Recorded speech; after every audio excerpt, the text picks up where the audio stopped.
Voss invokes another text halfway down the paragraph, Isaiah 24:5.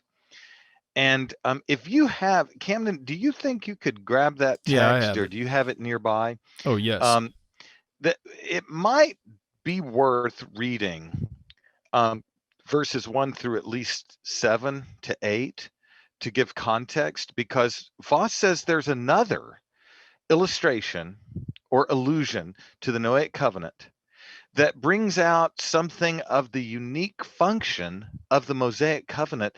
And I'll give a brief preview. I don't want to give it all away. As the Mosaic covenant gives you a kind of microcosmic expression of what happened at the world level in the Noahic covenant, and what will happen at the cosmic level at the end of the age. So Mm-hmm. that so that the what is happening in the covenant between Jehovah and Israel is tethered to the typical under Noah and the eschatological that's coming in the new. And it's very, very fascinating. Oh, yeah.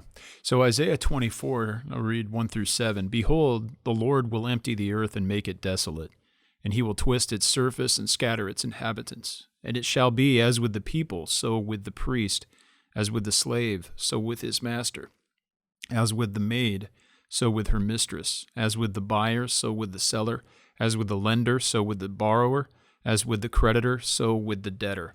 The earth shall be utterly empty and utterly plundered, for the Lord has spoken this word.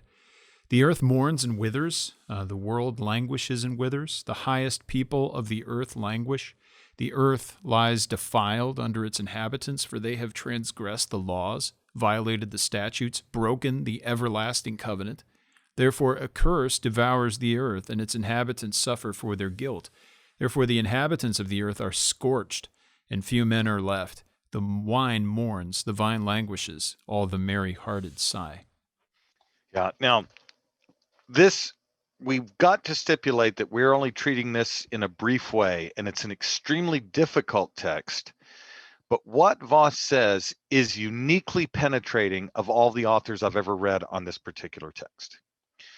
Here it is in nutshell form. The judgment that is coming upon Israel for violating the everlasting covenant is a microcosm of the universal judgment under Noah, and an anticipation of the cosmic judgment at the end of the age.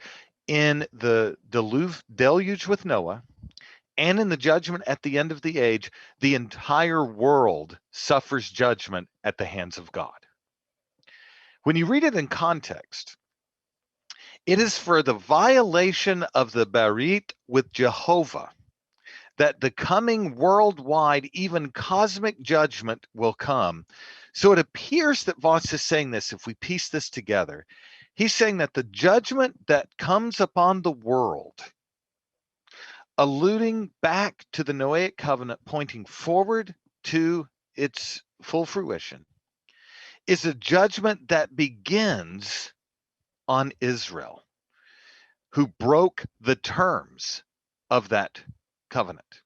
So the judgment on Israel is not the end of the world, but it's a prophetic token of the end of the world. Klein used to say it's not the end of the world, but it's the way the world ends. So that here in this prophecy, the theocracy is being prophetically dismantled. And the destruction of the theocracy is a microcosm of world judgment.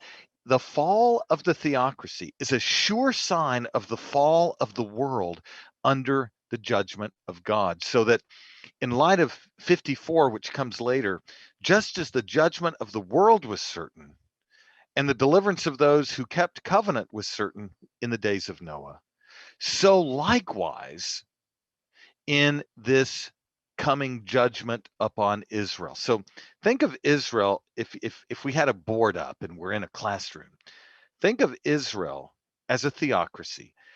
One arrow is pointing back to the everlasting covenant that God made with all of creation at the end of the deluge, promising never again to bring judgment. Pointing forward to a judgment by fire, the theocracy is a microcosmic expression of the end of the world under the judgment, wrath, and curse of God. And so Voss is seeing here, I think, that the reference to the everlasting covenant in Noah once again correlates the situation with Noah and Israel and provides a really rich, typical instance in the theocracy of what the end of the world looks like. Yeah. It's a stunning way of putting it. I may have not put it just as carefully as we could have. I'm doing my best, but I think that's the trajectory Voss is suggesting here.